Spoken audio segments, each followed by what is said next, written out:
사도행전 13장입니다. 사도행전은 크게 두 부분 1장과 12장과 13장에서 28장으로 나누어지고 있습니다. 첫째 부분은 예루살렘을 근거로 주로 유대인 상대로 한 전도, 즉 인물은 베드로입니다. 둘째 부분은 안디옥을 근거로 이방인들을 상대로 한 전도이죠. 인물은 바로 바울입니다.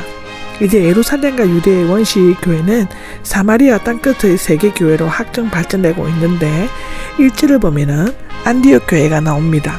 예루살렘의 기독교인들에 대한 박해 때문에 흩어진 신자들이 중심이었지만 얼마 후 구르보 사람과 구레네 사람들, 전도에 의해 구원을 받은 헬라인들이 교회에 들어오게 되었습니다. 이제 안디옥 교회는 굳건히 교회로서의 기반과 조직을 갖추면서 유대 전도의 중심지인 예루살렘 교회와 짝을 이루어 이방 전도의 근거지가 되기 시작했습니다. 안디옥 교회는 두 종류의 직분자가 있었죠. 예언자들과 교사들이었습니다.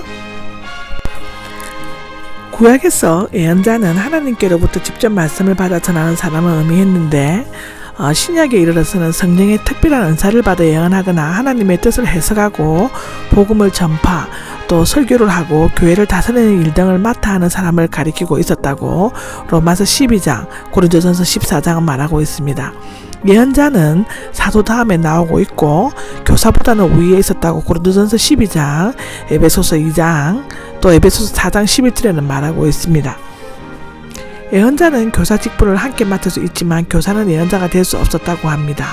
교사는 성경을 해석하고 가리키는 은사를 받은 사람이었으며 서열로는 세 번째였고 초대교회 당시 이 두 직분은 교회를 보존하고 성숙케 하기 위해 세워졌었다고 합니다. 여기 바나바가 나오는데 안디옥 교회에서 인정받은 주요 지도자였고 사울보다 먼저 나오고 있습니다. 그는 일찍이 전 재산을 팔아 헌금했고 예루살렘의 회중들 앞에서 사울을 보증했다고 하고 사울을 찾아내어 동역자로 삼고 사울과 함께 구호금을 예루살렘에 전달하였습니다. 무엇보다도 그는 예루살렘 교회에서 파송을 받아 안디옥에 와서 교회를 세우는 일에 큰 공헌을 했다고 합니다. 니게르라고 하는 시므온인데 이 시므온은 유대 출신임을 나타내면 니게르는 라틴어로 금은을 뜻한 것인데 아프리카인으로 추정된다고 합니다. 구레네 시몬과 동일인으로 취급되기도 하기도 한다고 합니다. 마가복음 15장 21절에는 그렇습니다. 구레네 사람 루기오는 라틴어로 삐시고 누가 또는 누기오와 동일인은 아닌 것 같다고 합니다. 아마도 안디옥의 이방인들에게 자유롭게 전도한 구레네 사람들 중 하나인 것이라고 하고 이렇게 함께 자라난 마나엔이 나오는데 마나엔은 히브리어 이름으로 메나헴 위로자의 헬라형으로는 함께 자라난 또 함께 길러진의 뜻이라고 하고 함께 양육되거나 길러진 자 또는 궁중에서 함께 자란 같은 나이의 소년들을 의미한다고 합니다. 아마도 마나엔은 어릴 때 아그리파 1세와 놀이 등을 하면서 자라났을 것으로 기록되어져 있습니다. 2절입니다. 2절을 보면은 주를 섬겨가 나오는데 고대 아테네에서는 국가를 위해 봉사한 변론가가 직무수행을 하거나 성막에서 봉사하는 제사장들이 맡은 일을 하는 것에 대해 사용되었다고 하는데 명사형은 직분이고 곤궁에 처한 자들을 돕는 것으로 로마서 15장 27절에는 그렇게 의미한다고 합니다. 여기에서는 그리스도인들이 봉사와 연관하여 예배, 즉 기도, 금면, 금식이라는 의미로 사용되었고 금식하고 있을 때가 나오는데 유대인 그리스도인들은 구약적인 음식을 계속 행하였으며 선교 여행 중 각 교회의 장로들을 택할 때에는 금식하였다고 합니다. 금식이 당시 신자들의 의무사항은 아니었지만 중요한 계획을 놓고 기도에 전념할 목적으로 금식할 때 그것을 매우 귀중한 것이 될 수 있습니다. 당시 예배는 금식과 기도와 연관되어 있었습니다. 항상 기도하고 간과하여 금식하고 예배하고 찬양하는 교회는 활동적이고 열매 맺는 교회가 될 수 있습니다. 성령께서는 그들에게 말씀하시기가 나오는데 어떤 방식으로 말씀하시는지 모르지만 5명의 믿음 깊은 지도자들이 모두 깨닫고 확신할 수 있도록 말씀하실 것입니다. 나를 위해 따로 세워서가 나오는데 박계와 경계 범위의 합성인데요. 제1부정 가가형으로서 일정한 경계선을 두고 다른 사람과 구별하는 것을 의미한다고 합니다. 여기에서 한 가지 유익한 것은 7지사는 추천하여 뽑았지만 선교사인 바나바와 사울을 하나님께서 친히 임명하셨다는 사실인데요. 하나님께서는 세상에서 가장 위대한 사업인 복음을 선교를 위해 가장 유능하고 준비가 잘 된 사명자를 부르셨습니다. 이제 바나바와 바울은 하나님의 부르심을 받아 성별되어 이방인의 전도자가 되었습니다. 바울은 자신의 소명받은 것에 대해 이 단어를 사용하였습니다. 로마서 1장 1절, 갈라디아서 1장 15절에 기록되어져 있습니다.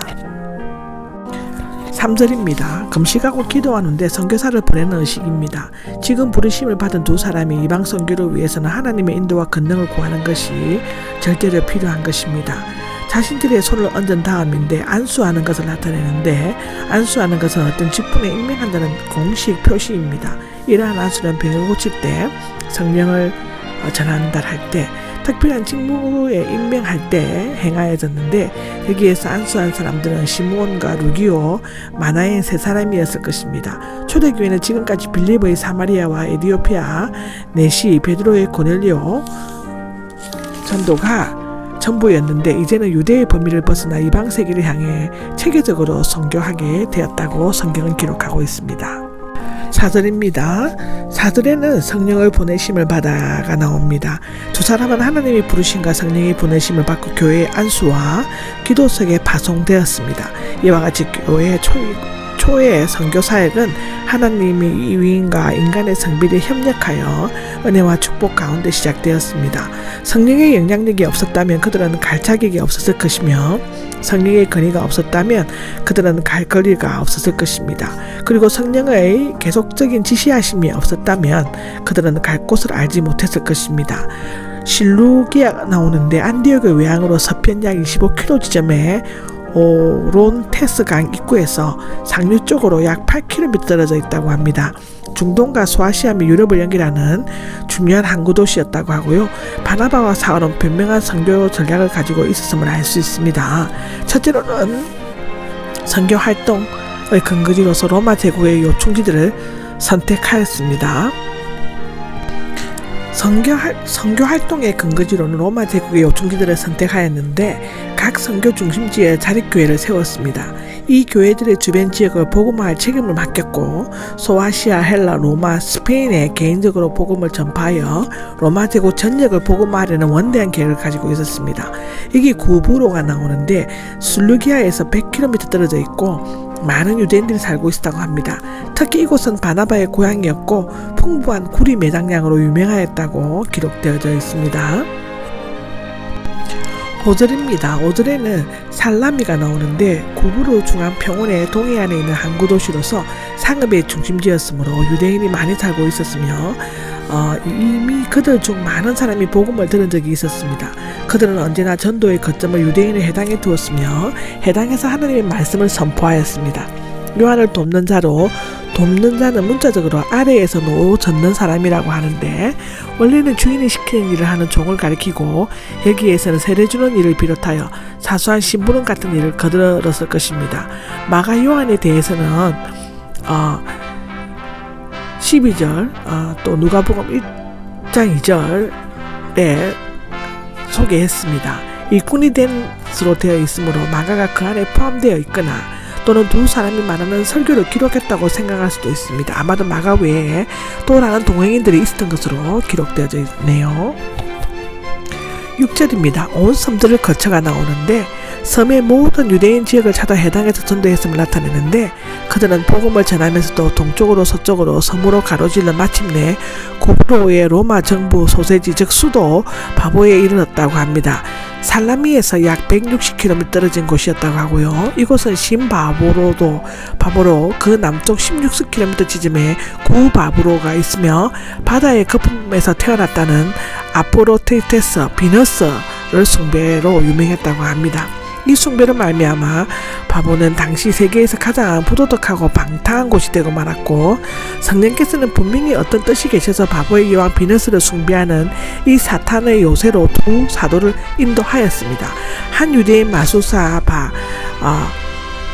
바예수를 하는 거짓 예전자 마술사라 나오는데, 좋은 의미로는 천문학적이나 의학, 철학 등에 있어서는 박학한 사람을 의미하지만 나쁜 의미로는 무당이나 마술사를 의미한다고 하는데, 이것 또한 기록이 사도행전 8장 9절에 나옵니다. 그는 첫째로는 유대인 마수사였고 그는 유대인으로서 하나님의 계시의 빛을 알고 있었지만 어둠 속에서 피해버린 변절자였습니다. 당시 마수사는 마술이나 미신에 기초한 치료를 행위를 했는데 대부분 사람의 눈을 속이는 교묘한 수법을 사용했다고 합니다. 마술이 유대인들 속에서 들어간 것은 유대교가 타락한 징조 중에 하나였다고 하고요. 바하예수라고 하는 거짓 예언자였는데 바하예수는 예수의 아들이란 뜻이며 하나님의 이름을 교묘하게 이용하고 있습니다. 특히 그가 거짓 예언자라고 불리는 것은 하나님의 이름을 거짓으로 말하며 빙자하고 있기 때문입니다. 세 번째로는 엘루만데 헬라어를 말하는 사람들이 바하예수에게 붙여진 이름인데요. 그것을 의미하고 있는 것처럼 박식하고 영리하고 약삭 빠르고 교활한 사람이었고 총독으로 하여금 믿지 못하게 방해했습니다.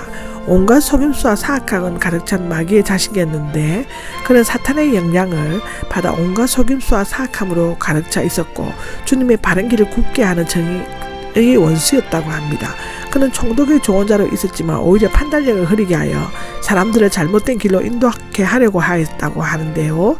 제1기 선교사들의 맨 처음으로 맞붙은 상대는 사탄의 직접적인 조롱을 받은 만만치 않은 악한 자였다고 하고요. 만일 선교자들의 믿음이 용기와 성령의 능력이 없었다면 사탄이 지배하는 영역에 도전해보기도 전에 항복하고 말았을 것입니다.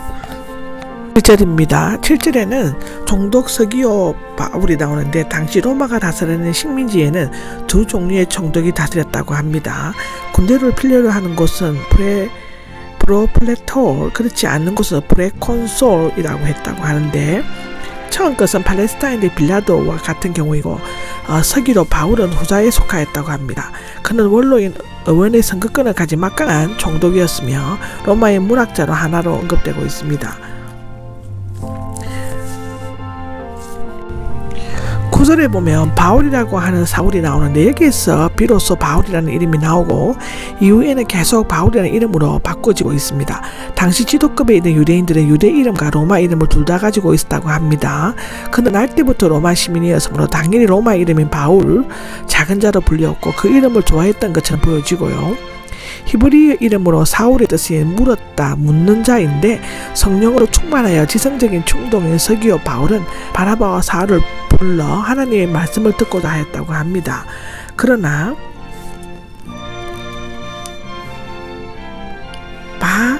바예수 즉 마수사는 그것을 방해하고 사울은 성령 충만하여 그를 호되게 책망하였다고 합니다. 사울이 바예수의 강력한 악마적 세력을 제압하기 위해서는 무엇보다도 성령의 특별한 능력과 도우심을 받아야 했다고 아마도 이때 사울은 자신의 다메섹 경험을 회상했을 수도 있습니다. 11절을 보면 주님의 손이 내 위에 놓여져 있으니인데 주님의 손은 심판의 손이 되고 능력의 손이 되는 것이죠. 하나님께서 때로 앞을 보지 못하게 하는 심판도 행하시는데 안개 눈에 구름이 덮이는 것 같이 되는 염증으로 의사 출신의 누가가 전문적으로 양용으로 사용하고 있다고 합니다. 한동안은 그의 죄가 아나니나와 삽비라에 비하면 가벼운 것이었는지 아니면 회개의 가능성이 있었던지 일정 기간이 지나면 다시 앞을 볼 수 있게 될 것임을 나타내어 보여주고 있습니다. 12절입니다. 총독은 믿게 되었다는데 앞을 못 보게 된 유대인 마수사와 고뇌에 눌렀던 이방인 총독이 대조를 이루고 있습니다. 총독은 단지 놀라운 기적만을 보고 믿은 것이 아니라 주님의 가르침에 놀라워하면서 믿었습니다. 그는 놀라움으로 때린 것은 바울의 가르침과 하나님의 심판이었죠. 당시 로마 총독이 예수를 믿는다는 것은 충격적인 일이므로 마땅히 로마나 헬라 역사가들이 기록을 남겼어야 한다는 견해가 있습니다. 고넬료의 경우와는 달리 서기오 바울의 세례에 대한 언급이 없는 것을 볼 때 그는 개종한 후에도 공개적으로 신자가 된 것을 공언하지 않을 수도 있습니다. 로마의 한 기독교 공동묘지에는 이 이름이 있는데 후에 서기오 바울은 그 딸과 함께 독실한 신자가 되었다고 기록되어져 있습니다.